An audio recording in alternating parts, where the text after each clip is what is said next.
As night deepens and the world quiets, whispers of forgotten epochs begin to stir. Mysteries of the dark ages that textbooks have glossed over. In these concealed corners of history, time itself may lie fractured, casting doubt on the years we assume to know. Monks shrouded in mist, guardians of ancient wisdom, left behind secrets that pulse beneath the surface. Fractured civilizations, abandoned and enigmatic, beg the question, why such haste in disappearance? From cryptic wizards to celestial phenomena and hidden sciences, the echoes of a murky past beckon with tales that defy and redefine our world. Venture with me as we unravel enigmas, each thread leading us deeper into the shadows, where knowledge and myth entwine. Step softly with me into the shadows of history, where time itself bends under the weight of forgotten mysteries, as we delve into the beguiling enigma of the phantom time hypothesis. This theory weaves through the very fabric of our past, suggesting that the early medieval period, a span of nearly 300 years, dwells not in reality, but in the annals of fabrication, challenging our perceptions of history and reality alike. In the twilight of the 20th century, German historian Heribert Illig introduced a provocative idea that between 614 and 911 AD, history's pages remain unwritten, with the Gregorian calendar altered to anchor rulers like Charlemagne in imagined epochs. Illig's theory, dismissed by many, yet etched into the minds of those curious about temporal manipulation, urges us to reconsider the narratives molding our historical consciousness. His arguments rest on discrepancies found within the architectural, archaeological, and celestial records. Discrepancies suggesting a grand illusion spun to obscure the truth.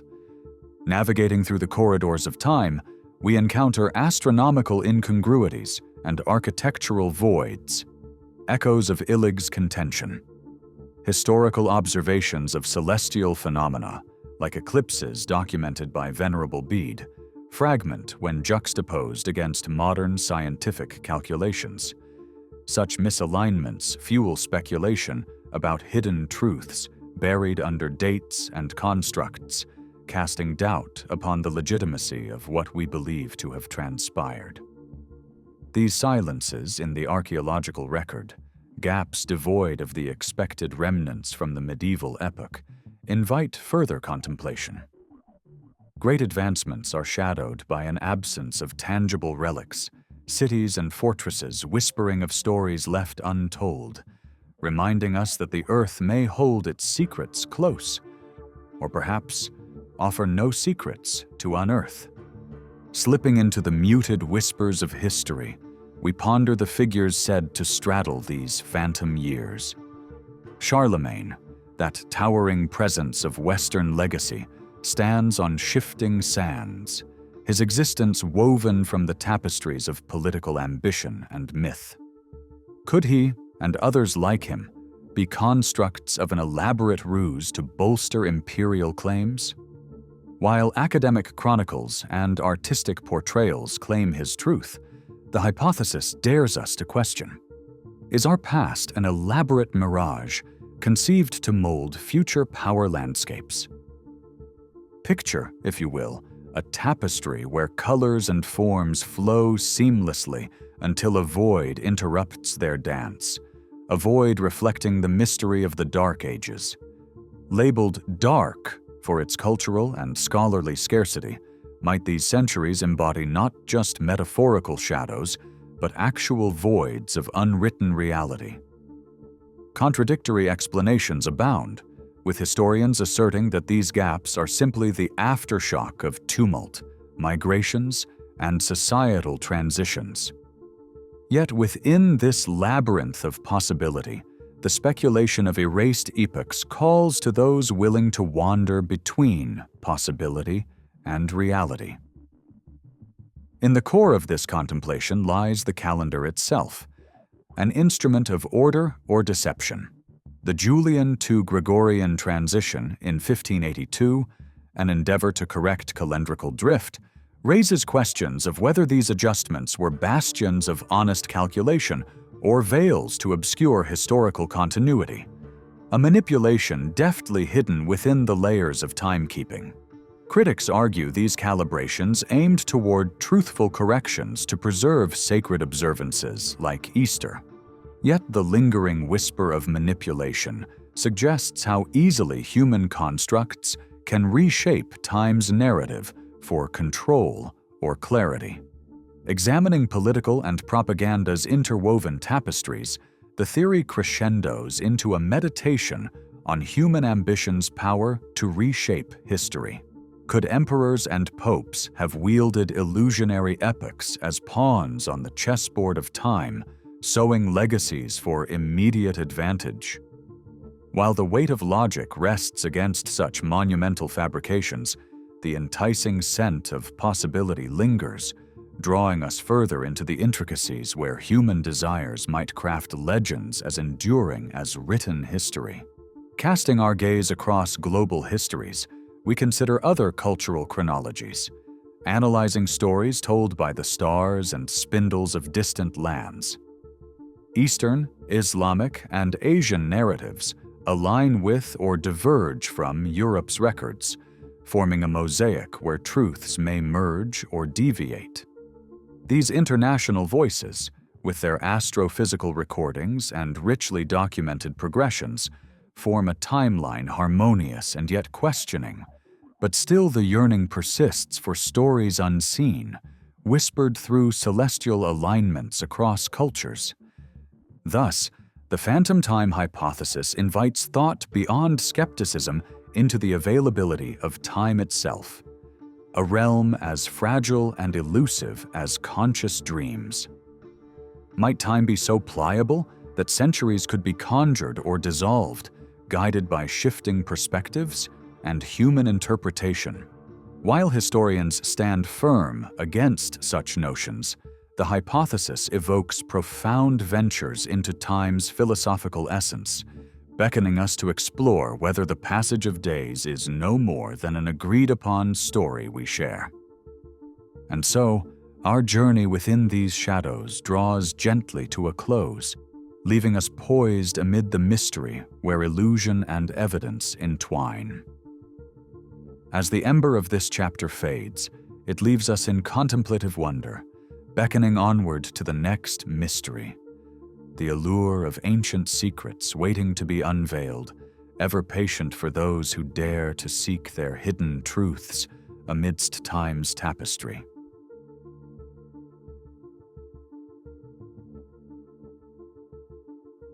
In the hushed corners of Ireland's windswept coasts, the Irish monasteries stood resolute during the Dark Ages, islands of knowledge amidst the turbulent seas of time.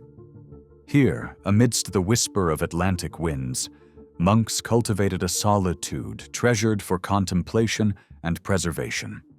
Far removed from the bustling urban centers of Europe, often beset by invasion and strife, the Irish monks' wild seclusion fostered an environment for intellectual pursuits untainted by external tumult. Their spiritual dedication intertwined with geographical isolation, sculpting them into improbable guardians of ancient wisdom. Within the damp stone halls of these monastic refuges, scriptoria buzzed with the silent devotion of monks, crafting more than mere copies of texts, infusing them with Celtic motifs and mythic symbols. These hallowed spaces cradled classical works, preserving them through hours of candlelit toil, ensuring the survival of literature and science that elsewhere vanished into the void of neglect. Here, monks delved deep into the mysteries of old, pondering the spiritual and existential questions threading their own insights into the margins of sacred and secular manuscripts alike. But amidst their dedication lay a curiosity about the world's layered mysteries, a syncretism woven from strands of Druidic lore and Greek philosophy. Some whisper that within hollowed cathedral walls lay scrolls hinting at astrology, celestial influences, and perhaps even the roots of alchemy, offering a delicate fusion of Christian doctrine with broader cosmic understandings. The esoteric writings, whether real or the fruit of romantic imagination, spoke of Irish monasticism's openness to reconciling sacred beliefs with universal truths, crafting a spiritual tapestry both textured and adventurous. Their geographical isolation meant living at the edge of a veiled Celtic legacy, where the ethereal Celtic twilight mingled with Christian devotion.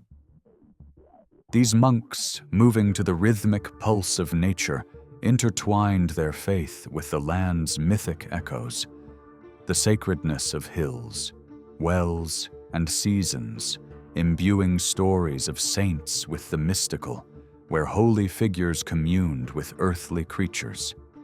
This syncretism transformed their scholarly endeavors into acts of spiritual discovery, creating a culture of contemplative whisper, a harmony of knowledge and faith across time's eddying current. Among these luminaries emerged Saint Columba, whose journeys carried the Irish monastic flame to distant shores. From Ireland to the austere Scottish Isle of Iona, the Columban monks, torchbearers of art and wisdom, left indelible marks across Europe, nurturing environments rich in cultural and theological introspection. Their influence, profound and spirited, resonated in the communities they touched, incorporating art, music, and poetry into the sacred life's rhythms, entwining human exploration with divine mystery. And so, in their hands, manuscripts like the Book of Kells became luminous testaments to the Irish artistry and faith. Within its vibrant folios, Celtic iconography danced with Christian motifs, creating a visual tapestry of spiritual and mythological significance. Its elaborate illustrations and sacred texts stood as symbols of not just preservation, but the ability to translate mystical wonder into tangible enchantment, a luminous bridge between realms both seen and unseen. Centuries later, as the Carolingian Renaissance unfurled its wings across Europe, the seeds preserved by Irish monks blossomed anew. In Charlemagne's court, their transcribed Latin manuscripts kindled a resurgence of knowledge, breathing life into a continent awakening from intellectual slumber. And so, Irish monks, once cradled in isolation, found their voices echoing across a continent hungry for enlightenment, their dialectical insights and theological musings sparking renewed philosophical contemplation. Yet, amid their contributions, dark sails loomed on the horizon. Viking raids threatened these tranquil monastic havens, their peaceful communities subjected to the harsh flames of Norse incursions. Manuscripts, painstakingly curated, were lost to the brutal clash of swords and flame. But even in adversity, these monks, resilient as the tides that caressed their shores, pieced their shattered legacies together, forging alliances with kindred spirits to ensure wisdom's undying preservation.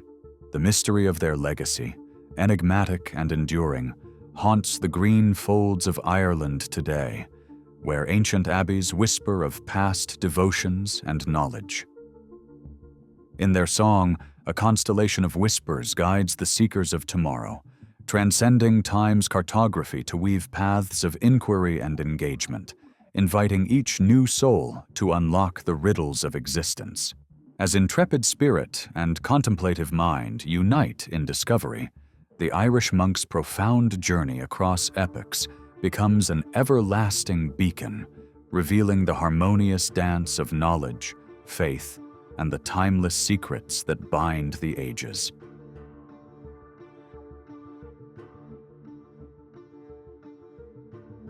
In the dim glow of the past, the twilight of Roman dominion over Britain unfurls like a whispered echo, marking a transformation marked not by a single cataclysmic event, but by the slow retreat of an immense power. Once vibrant with the order brought by Roman legions, the island began to shift as the empire struggled with its own burdens, gradually letting go of its grip on distant territories. This withdrawal left behind a tapestry of communities, once woven together by Roman influence, now unraveling as old allegiances faded and new forms began to emerge. The fabric of British society felt these profound changes as Latin gave way to the native dialects that quietly reasserted their presence. The orchestration of life began to lose its Roman rhythm. Villas and roads fell to disrepair as the comforting structure of order dissolved, hinting at an enigmatic metamorphosis. Cities that once thrived under Roman oversight, places like Londinium and Eboracum, became ghostly shells, their bustling streets and energetic commerce dimmed by neglect. The transition from these urban centers to silent ruins continues to invite speculation. Were these cities abandoned due to external threats, or was it more the echo of internal dissonance, rippling through the fabric of society? The departure of Rome's cohesive force led to the fragmentation of protective measures, disrupting the once solid narrative of daily life. Trade routes withered, economies faltered, and urban existence itself seemed to dissolve, leaving behind mere skeletons of former grandeur. As the cities emptied, people turned away, drifting back to lands where village life might offer a measure of safety amid uncertainty. The countryside beckoned, a canvas upon which people could paint their lives anew, rooted in the soil and the simplicity of agrarian rhythms. This shift from grand urbanity to rustic survival marked more than a physical relocation. It was an ideological journey where people embraced the spirit of the land, yearning for self-reliance away from crumbling stone relics. Communities, no longer tethered to the complex web of Roman rule, found solace in kinship networks, their lives entwined with the growing seasons and ancient customs. Here, amid this pastoral simplicity, tribal affiliations resurfaced, sowing the seeds of power structures destined to evolve into the kingdom of tomorrow. Simple acts of tilling the soil fostered a spirit unbroken by Rome's decline, an echo of enduring tradition meeting the illumination of the new Christian faith that began to quietly permeate the landscape. As time stretched on, Latin, once the imperial tongue, faded from common speech, becoming a sacred remnant confined to stone and scripture. Native voices, long suppressed, began to flourish once more. The arrival of Germanic tribes, a motley assembly of Angles, Saxons, and Jutes, added their cadences to the land, each syllable carving paths into the linguistic terrain, gradually metamorphosing into what would emerge as Old English. This cultural and linguistic awakening stirred a renewal of oral traditions, a rekindling of vibrant stories, poetry, and lore that had long slumbered under foreign dominion. Beneath the soil, archaeology continues to unveil the quiet transformation of this era. Each artifact, be it a frayed mosaic, a crumbling villa, or rusted weaponry, offers a glimpse into lives touched by change. These buried echoes tell a story not only of decline in craftsmanship and forgotten artistry, but also of the people who found new means of expression and defense, crafting lives from the remnants of empire. In these shards of the past, we glimpse the tenacity of a society in flux, reclaiming architectural and cultural identity amidst the lingering shadow of Roman influence. Behind these visible remnants, a further layer of mystery emerges as the climate itself altered the fate of Roman Britain. Subtle shifts in temperatures and cycles of rainfall influenced agriculture, challenging the sustainability of Roman agrarian practices. These environmental fluctuations, acting in concert with the collapse of political structures, pushed communities toward self-sufficiency, fostering adaptive strategies that would define the new era. Within this broader narrative, strife wove its own intricate patterns. The empty spaces left by Rome's army summoned seafaring marauders, stirring tides of Picts, Scots, and Saxons onto British shores, eager for bounty. Internal power struggles further fueled the chaos, as once clear chains of command dissolved into a melee of emerging identities and scrambling leaders. Yet, even in this turbulent crucible, the foundations of future kingdoms formed, setting the stage for the medieval tapestry that would follow. Amidst this transformation, Christianity flickered, its light unextinguished by Rome's fading grandeur. It stood as a beacon of continuity, uniting a fragmented populace with newfound purpose. Pope and monk, convert and abbess, each lent voice to a spiritual reimagining, intertwining the stories of faith neatly with the remnants of pagan tradition.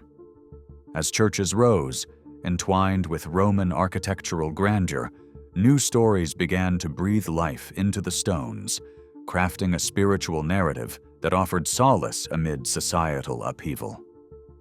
The enduring legacy of Roman Britain lives on, even as time effaces its veneer. In the skeletal ruins of baths and walls, echoes linger, testaments to a time of connection and terrestrial order.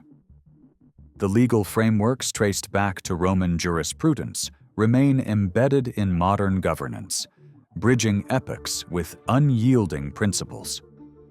The narrative of Roman Britain, endlessly fascinating, continues to cast its spell, an ancient thread weaving through the loom of time, inviting us always to seek, to wonder, and to unravel its silent mysteries.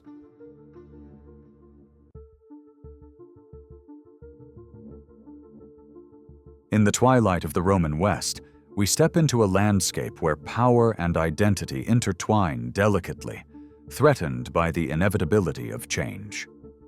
Here, the story of Rome's elite begins not with a bang, but with the subtle unraveling of ancient structures as shadows deepen over the Senate.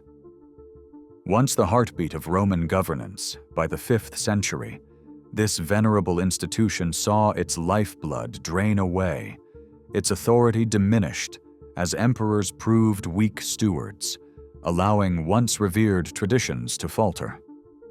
Amidst this slow decline, a tapestry of internal discontent unfolded, each thread woven with the tension between sustaining the old ways and embracing a rising Christian ethos that altered conventions and allegiances.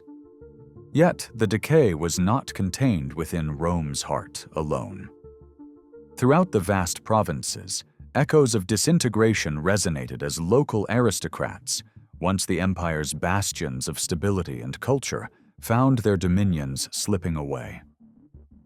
In the absence of centralized might to uphold order, these noble figures faced a quandary: to stand firm amid uncertainty, or to forge uneasy alliances with new barbarian rulers. Their choice often leaned toward survival, primal and unadorned, as imperial support faded into whispers, leaving them vulnerable to the same turmoil that consumed the Senate. As the Roman sun set in the west, its beams cast an ambivalent glow eastward towards the vibrant heart of Byzantium in Constantinople. This shift in power ignited a fervor among the Eastern emperors, who aspired to reconnect with their Western brethren. Through intricate political maneuvering, including binding marriages and careful bribery, they sought to weave the fraying fabric of empire back together. Yet, these efforts only thickened the air of division, as Byzantine coin and thought infiltrated, complicating loyalties already strained between crumbling traditions, the East, and emergent local aspirations. Economics further shaped this scene of displacement. The Roman world, once a bustling hub connected by the sinews of trade routes and gilded coinage, followed its own rhythm into decline. As urban centers withered and commerce sputtered, the prosperity of the elite, entwined with these bustling metropoles, vanished like mist at dawn. Tax demands, heavier than any emperor's throne, compounded their plight, stripping resources from hands already hollowed by loss and leaving estates barren and deserted. Meanwhile, identity became a fragile vessel amidst turbulent seas.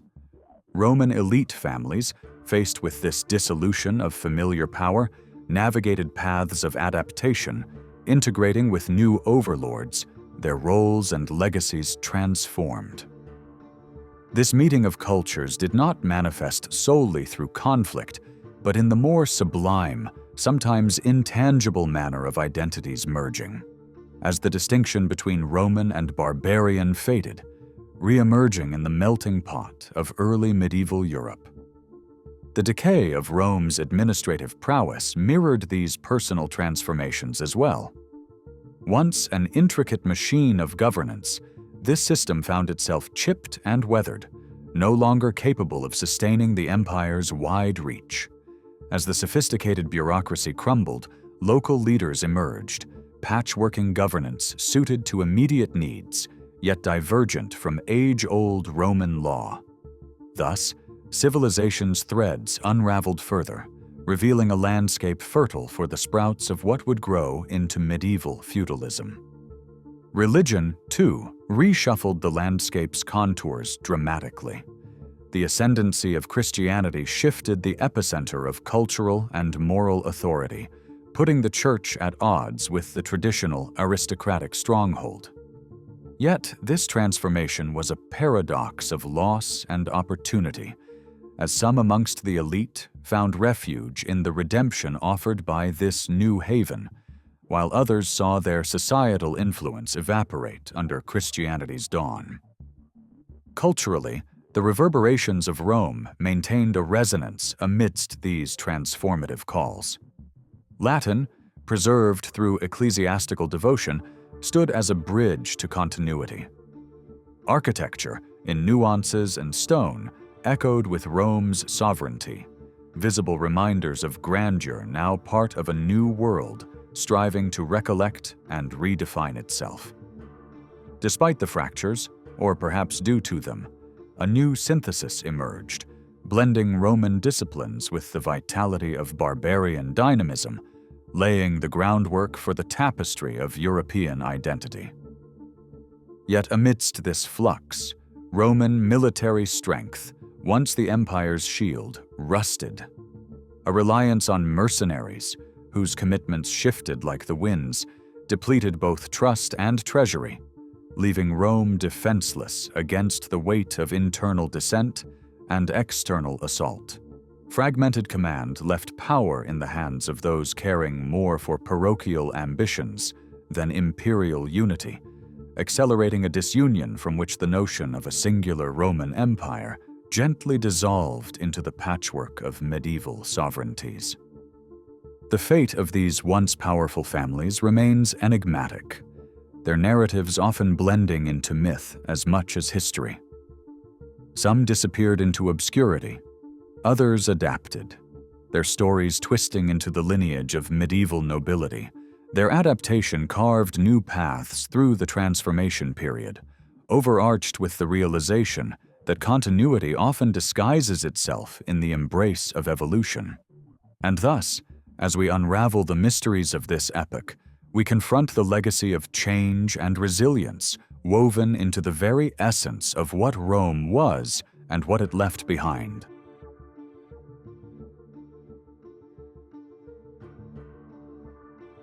In the swirling mists of history, there arises a figure of enigmatic charm and profound mystery. Merlin, the wizard.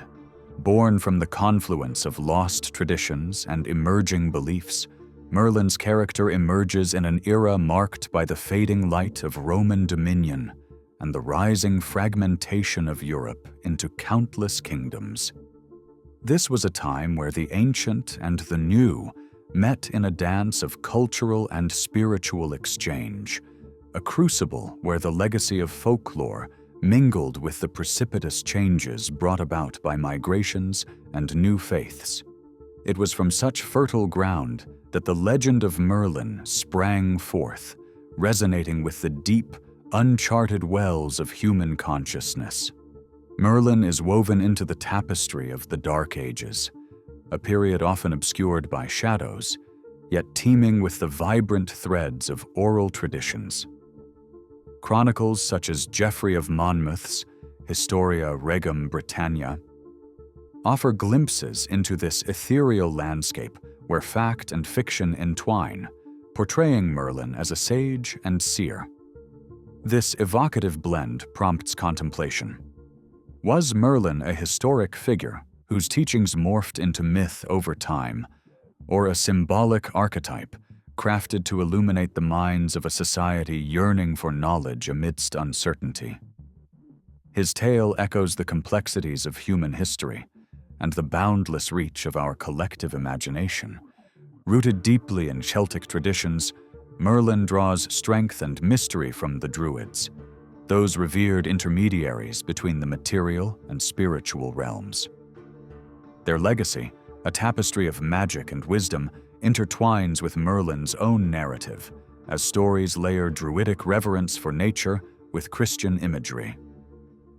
This synthesis forges a character who bridges the ancient and burgeoning, a beacon of hope and guidance during tumultuous times.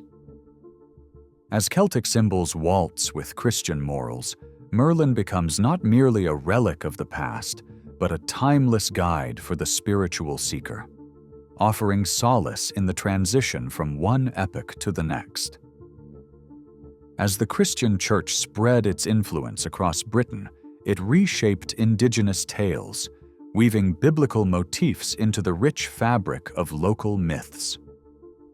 Merlin's own story was thus infused with Christ-like themes, a miraculous birth, profound wisdom, and a veiled departure. These Christian elements sought to mold Merlin into a character more palatable to the growing Christian populace, aligning him with themes of prophecy, destiny, and divine purpose.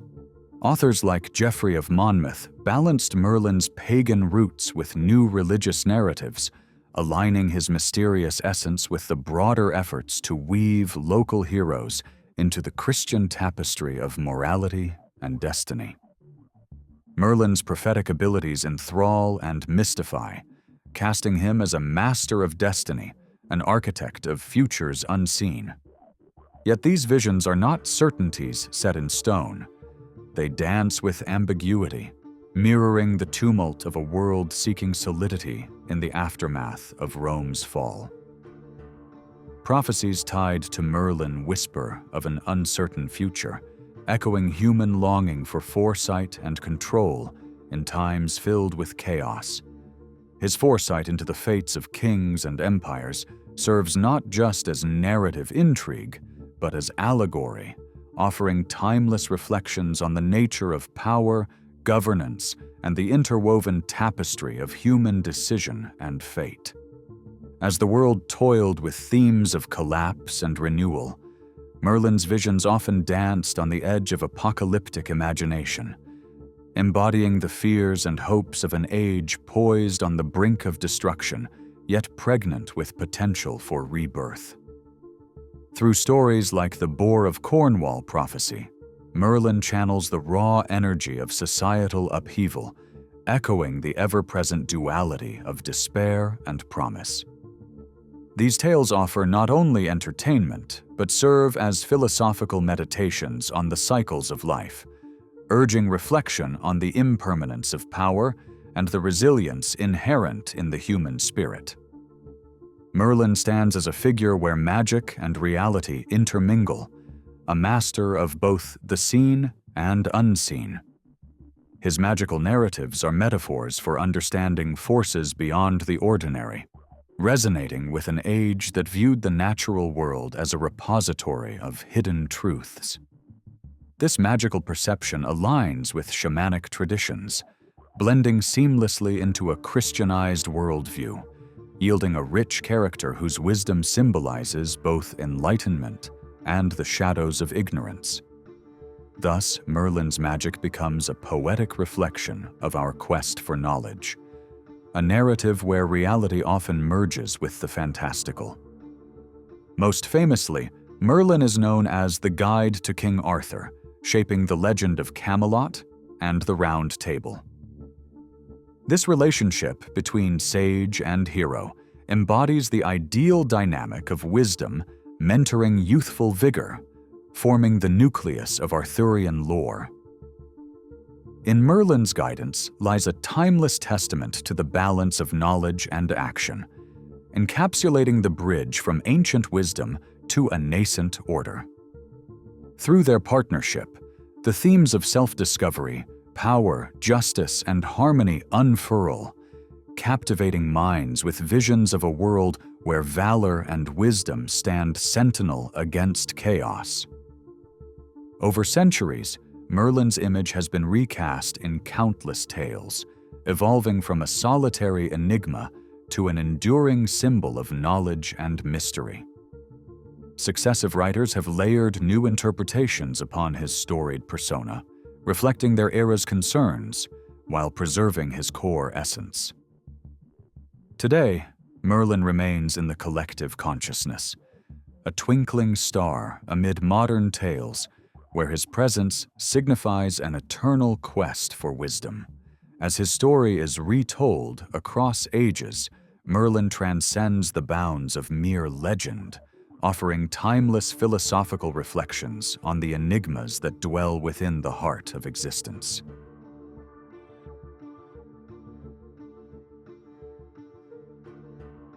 In the dim corridors of Byzantine history, hidden within the dusty archives of Constantinople, lie the enigmatic Basilisk Letters. These ancient documents, penned by the empire's dignitaries and advisors, tell of unsettling encounters with creatures known as basilisks in the empire's mysterious eastern regions. Unlike modern tales of mythical serpents whose gaze could kill, the chroniclers of the Byzantine court described these creatures with earnest sincerity, suggesting a blurred line between myth and reality. The Basilisk Letters are cryptic and layered in allegory, hinting that these creatures might not have been mere figments of imagination or political metaphors, but rather reflections of misunderstood natural phenomena or lost chapters in zoological history. Scholars have long debated whether these texts arise from real accounts of extinct creatures, local folklore, or are strategic metaphors conjured by the Byzantine court as portrayals of political threats or divine omens.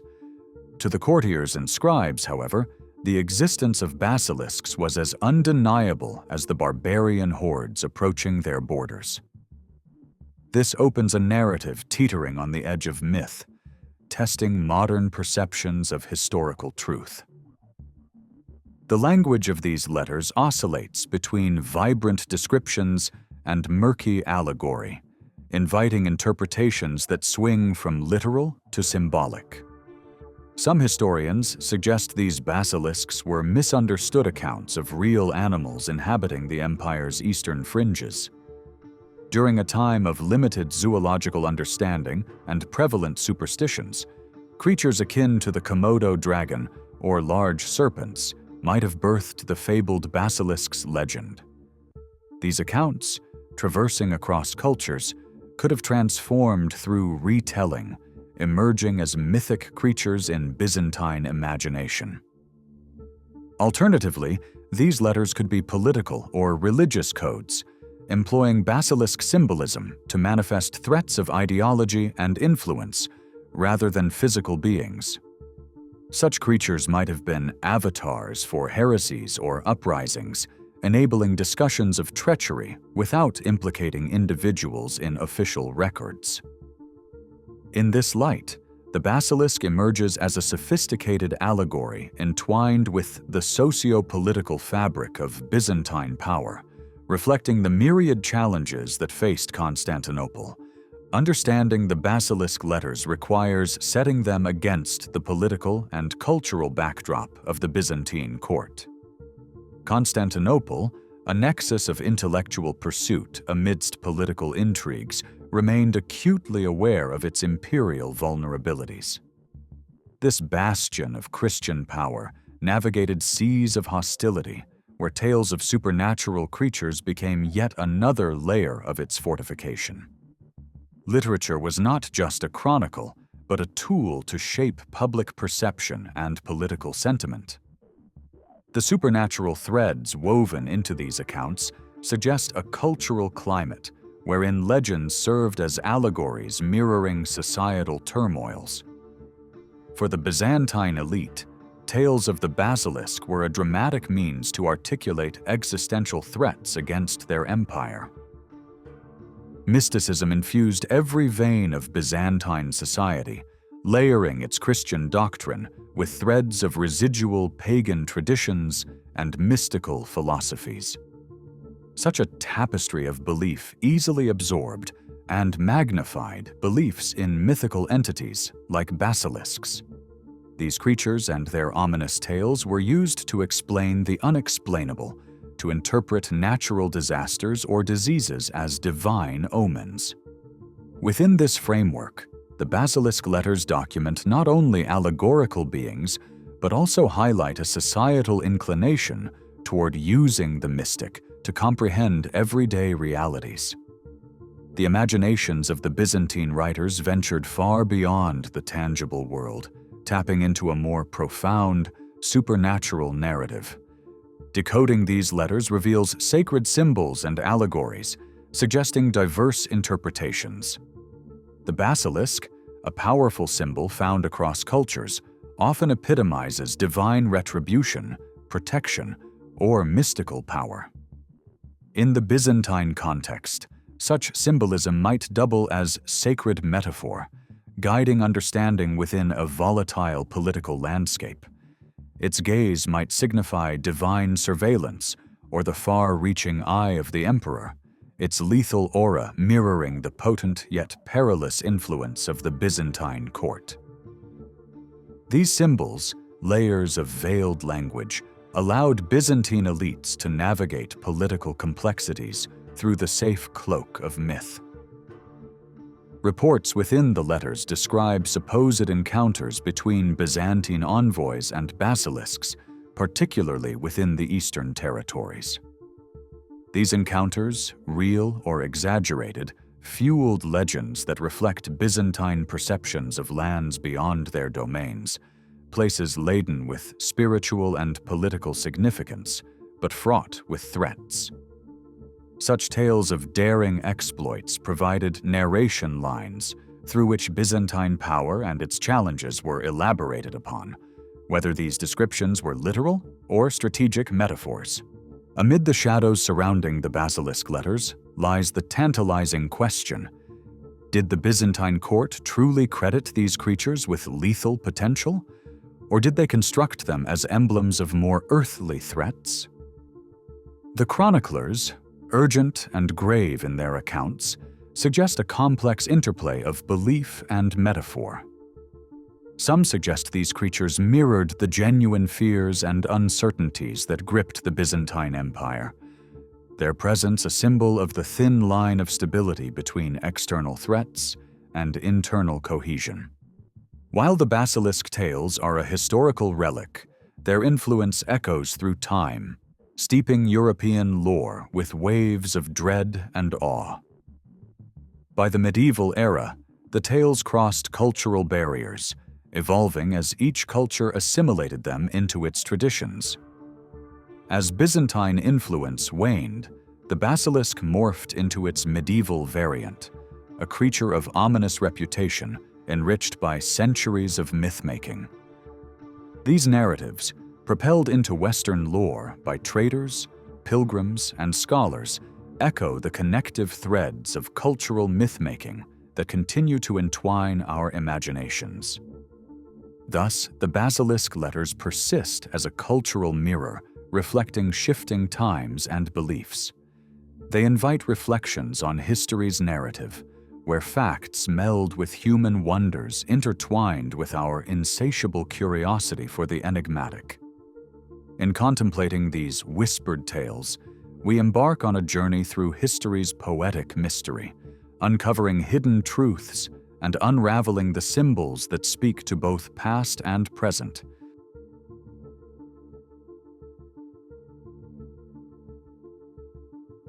In the tapestry of history, woven with threads of diverse civilizations, the Islamic Golden Age emerges as a luminous era, casting light into the dim reaches of past centuries.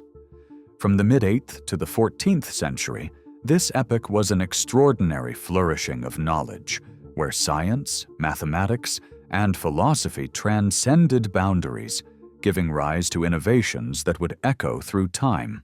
Under the auspices of the Abbasid Caliphate, Baghdad transformed into an intellectual nucleus, a sanctuary where the wisdom of Persian, Indian, Greek, and Roman traditions intermingled with the profound insights of scholars from across the vast Islamic world.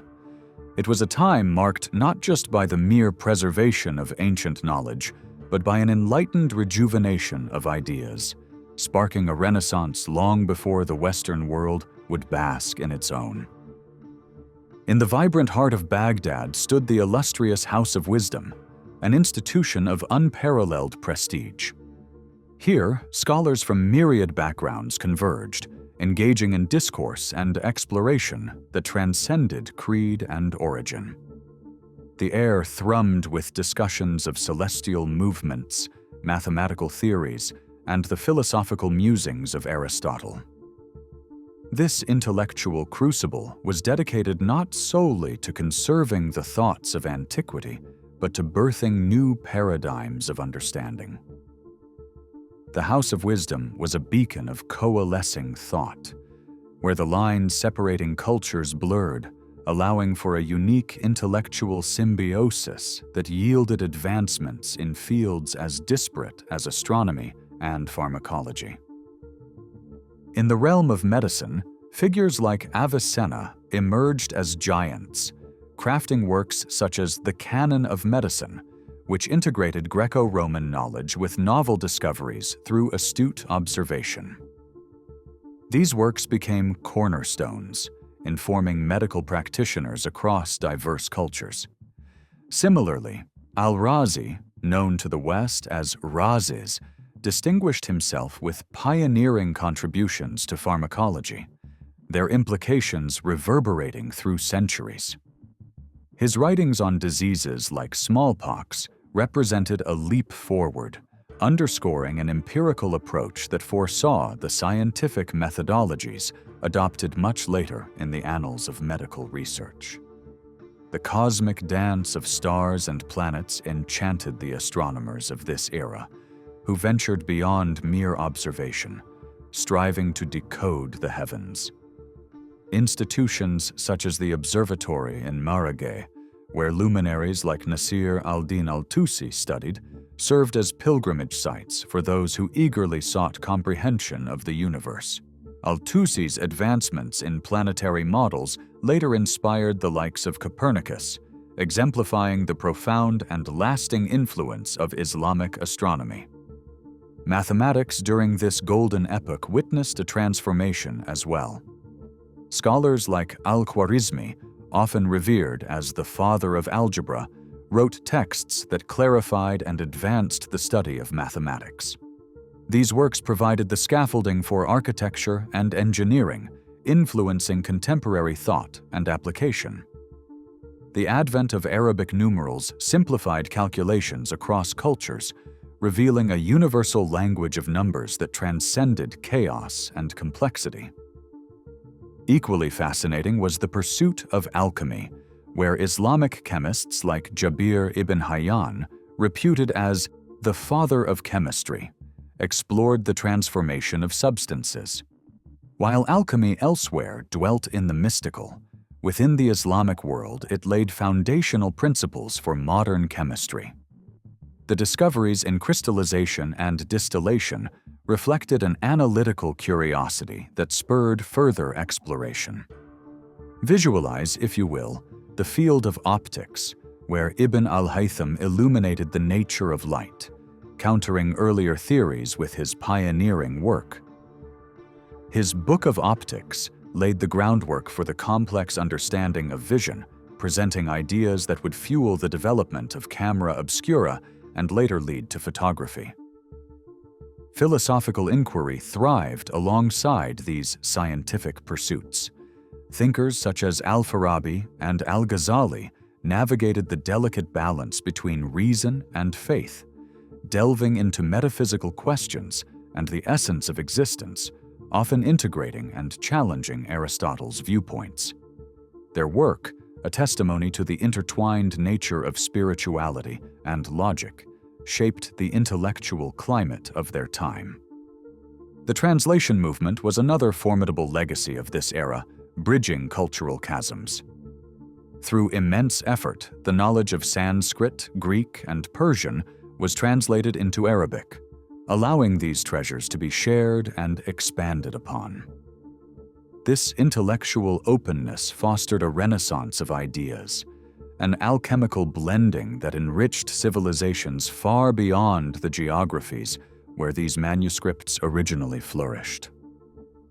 The legacy of the Islamic Golden Age is one of intellectual grandeur and profound curiosity, a period that paved the way for the evolution of thought across the world. It remains an era not merely of academic achievement, but of spiritual enlightenment, a reminder of the boundless potential within understanding and the unyielding quest for knowledge. This transcendent legacy whispers to us still, urging us to explore the mysteries of existence with reverence and wonder.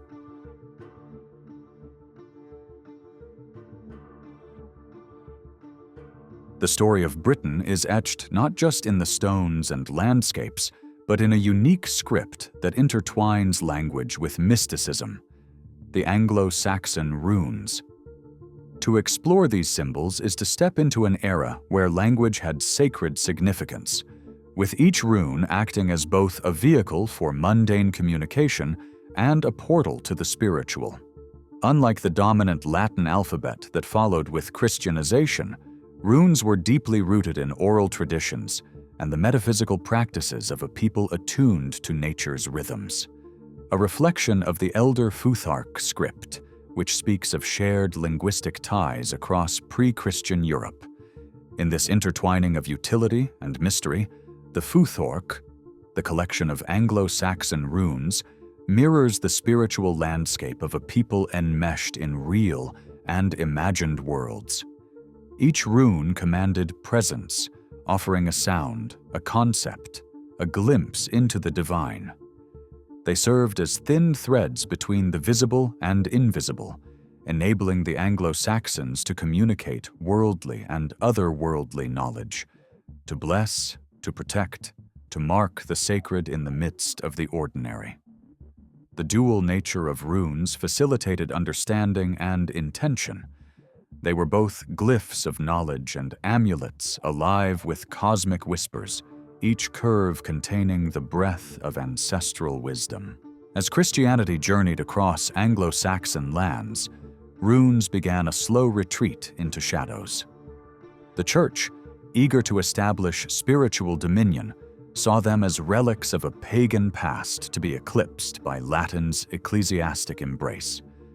The runes' spiritual charge and pagan associations rendered them dubious in the eyes of Christian missionaries who feared their power, equating their use with forbidden magic. Thus began a campaign to suppress runic literacy in favor of the Latin script affiliated with religious authority. Monasteries, rising as centers of learning, slowly replaced these ancient symbols, yet their essence lingered clandestinely, whispered in forgotten groves and etched in hidden places. While the overt suppression of runes marked a cultural shift, Their power endured in secret, embedded in folklore and the lush superstitions of a newly Christianized realm. They lived on, subtle yet persistent, in tales and myths where their power persisted despite all efforts to erase them. The runes found refuge in stories passed down through oral tradition, appearing as enchanted weapons and artifacts that bridged the earthly with the divine. In these covert whispers around ancient fires, runes retained their magic, a subdued force in the collective memory, a testimony to cultural resilience amid efforts at erasure. The runestones, elaborate monuments to a bygone tradition, offer a testament to the era's beliefs and stories. These stones, intricately engraved with runes, stand as silent sentinels across the lands, narrating tales of public declaration, memorials, and sacred boundaries. Although erosion and time have effaced many, those that endure continue to speak in an ancient voice to anyone curious enough to listen. They reveal narratives filled with voyages and battles, spiritual markers that once defined a community, a tapestry of resistance against the loss of identity. In modern times, a rekindled interest in runes emerges, an effort to bridge past and present, to rediscover these symbols' mysticism. Modern seekers, guided by the echoes of ancient runic traditions, employ them in divination and meditation, seeking insights into contemporary life's complexities. With the advent of technology facilitating this revival, runes find a new audience, a generation eager to reconnect with the forgotten pathways of wisdom. Runes hold their allure in popular culture, captivating through television and literature, suggesting an enduring charisma that transcends time.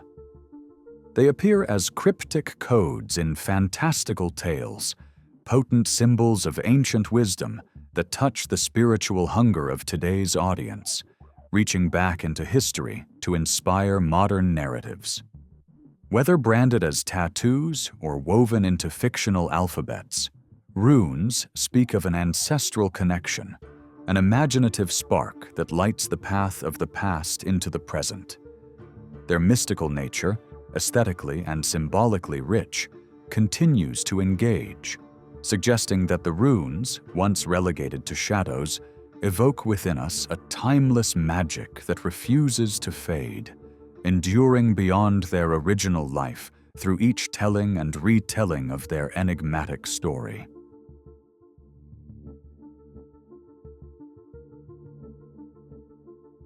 In the year 536 AD, a subtle yet profound shadow descended on the world, casting a lingering twilight over the land. The sun, a beacon of life and order, dimmed mysteriously, withdrawing its nurturing rays and leaving societies shrouded in an unsettling gloom. Historical chronicles whisper of anxious days and nights where the celestial body, typically so steadfast, appeared as pale as the moon. The earth seemed to hold its breath, cloaked by a chilling silence as crops lay dormant and kingdoms trembled at the edge of an unknown abyss. It was a time when whispers of apocalypse floated on heavy winds, and the minds of men wandered toward cosmic and terrestrial causes alike. Amid the quiet dread, we traverse ancient paths and modern theories, pondering whether this darkness was birthed by a monumental volcanic eruption or destined by the deliberate path of a celestial wanderer. Our journey, steeped in curiosity and reverence, weaves through history and legend, grasping at the spectral threads left by this fascinating enigma. In piecing together fragments scattered across time, we engage in a reflective dance of history, astronomy, and myth. The sun's retreat left a world forever altered, its silence echoing through the corridors of history. Accounts from this dimmed past are preserved as fragile echoes in the annals of time. Procopius, a Byzantine observer, described the sun's light as muted, as if it wore a shroud, and his brief words carry the weight of the era's wonder and fear. Across distant lands, Chinese chronicles speak of a peculiar yellow dust that descended like a delicate snow, adding another layer of uncertainty. In Europe, monks and scholars chronicled the cold summers, failed harvests, and the pervasive fear that seized communities. Without the clarity of modern science, interpretations leaned toward gods and prophecies. These accounts, both a window and a mirror, capture a civilization grappling with its own shadows and the unknown terrors of the sky. Within the Byzantine Empire, this mysterious gloom threw its challenges into sharp relief. Prosperity waned as food shortages strained the empire's fabric, revealing its vulnerabilities. In a world already beset by political and military strife, the shadowed skies cast their own turmoil, prompting responses that were feverish and flawed. Emperor Justinian confronted this crisis with strategies that transformed challenges into existential trials. This era highlighted an intricate interplay of environment and power, resilience and fragility, all under the empire's watchful eye. Volcanoes, those fiery depths of Earth, remain a key suspect in illuminating this mystery. The hypothesis suggests a massive eruption sent sulfur aerosols skyward, creating a veil of shadow. Ice cores from polar realms hold traces of sulfate deposits that whisper of such cataclysms around this time. Consider Mount Rinjani, or an equally formidable volcano, sending forth its sulfuric spirits into the heavens. The evidence from the Earth's ancient breath aligns with historical whispers, weaving a narrative between visible and invisible realms. Yet uncertainties persist, inviting questions of whether this cloak of darkness was solely an earthly affair or a part of a divine order. In an alternative view, we look skyward to the celestial realm. Could a comet's fiery tail or cosmic debris have cast the veil upon our skies? Such celestial visitors, both feared and revered, have been bearers of change throughout history. As we unravel this hypothesis, we find ourselves amidst folklore and ancient lore, with tales of luminous serpents streaking across the heavens. These stories, entwined with dread and wonder, add texture to our understanding, inviting us to consider if this heavenly dance of dust mirrors that of a terrestrial veil. The repercussions of this shadowy epoch reached beyond dimmed horizons and barren fields. Agriculture, so dependent on celestial rhythms, found itself betrayed by the skies. Societies quaked under the weight of hunger and instability. In response, myths and legends blossomed anew. Stories of divine ire and moral reckonings intertwined with daily struggles, enriching the cultural tapestries with narratives of survival and transformation. These insights paint a vivid portrait of resilience and adaptability amidst profound uncertainty. Today, as modern exploration illuminates the labyrinth of this eventful past, we draw upon diverse scientific tools to delve deeper. Advances in technology offer fresh perspectives, revealing previously obscured layers of understanding. In this synthesis of ancient and modern, we uncover a complex interplay where Earth's geological dance and celestial choreography are intertwined. While questions remain, new paths of discovery unfurl before us, highlighting humanity's quest to understand its place amidst the cosmic mystery. As we reflect on the darkened days of 536 AD, we are reminded of the human capacity to interpret, adapt, and mythologize. This shared experience varied in its expressions, revealing diverse cultural constructs. Communities drew from storied pasts to give meaning to their trials, engaging in rituals and supplications to bridge the chasm between light and shadow. Even as science offers answers, the echoes of those beliefs remains, inviting contemplation on the eternal tapestry of human storytelling and its search for wisdom in the face of the cosmic sublime. Emerging from this shadowy journey, we embrace both the enigmas and insights it offers. Whether kindled by Earth's inner fire or nurtured by celestial wonders, the events of 536 AD prompt reflection on our interwoven fate with nature. They serve as reminders of an enduring balance between knowledge and wonder, between those realms we understand and those veiled in mystery, while we may not grasp every secret of this veiled past. The path of inquiry reveals our own place in the interstellar dance, urging us to continue our quest for understanding amid the awe that binds time to eternity.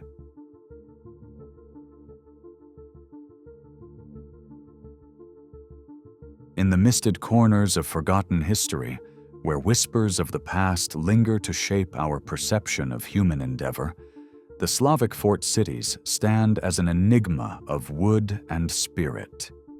These formidable structures, woven from the timeless forests of Eastern Europe, once cradled the lives and dreams of Slavic tribes, acting as silent sentinels, offering protection and fostering a burgeoning civilization upon the vast tapestry of the Dark Ages.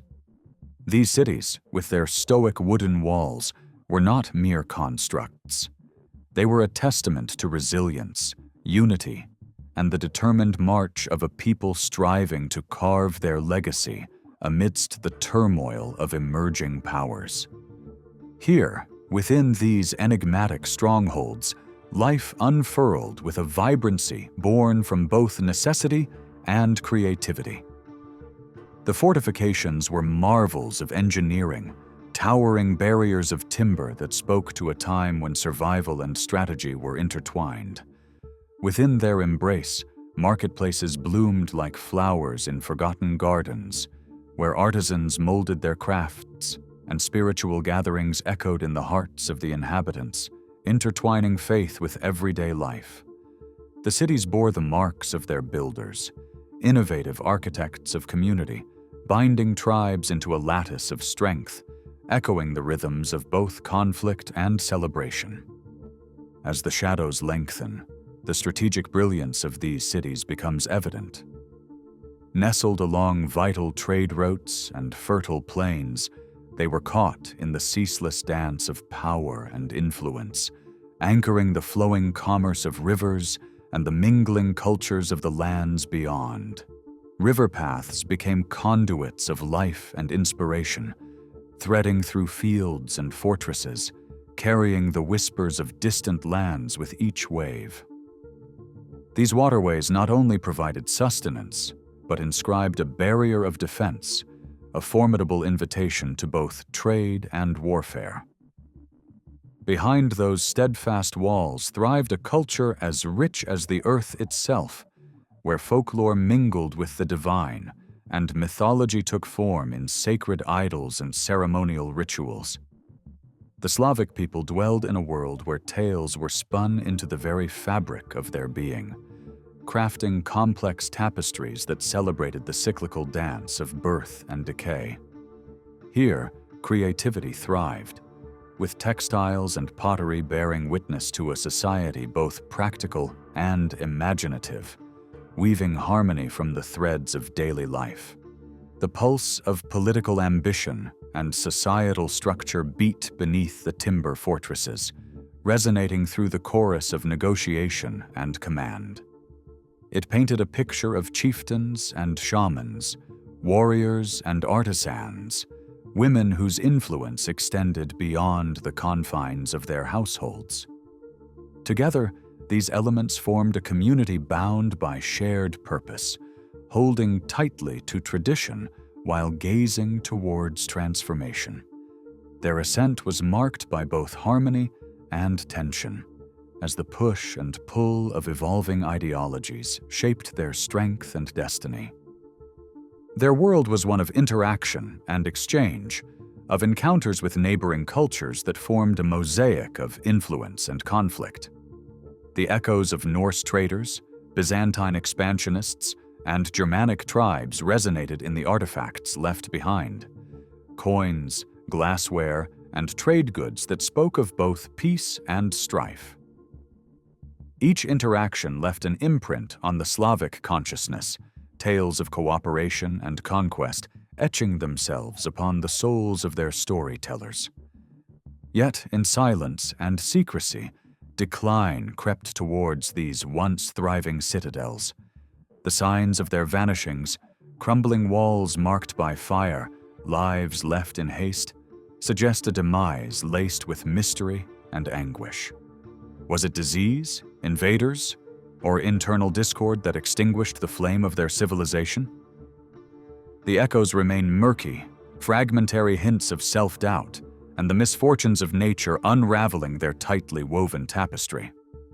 Amidst the layers of earth and time, archaeology guides us with a steady hand, revealing glimpses of this lost world.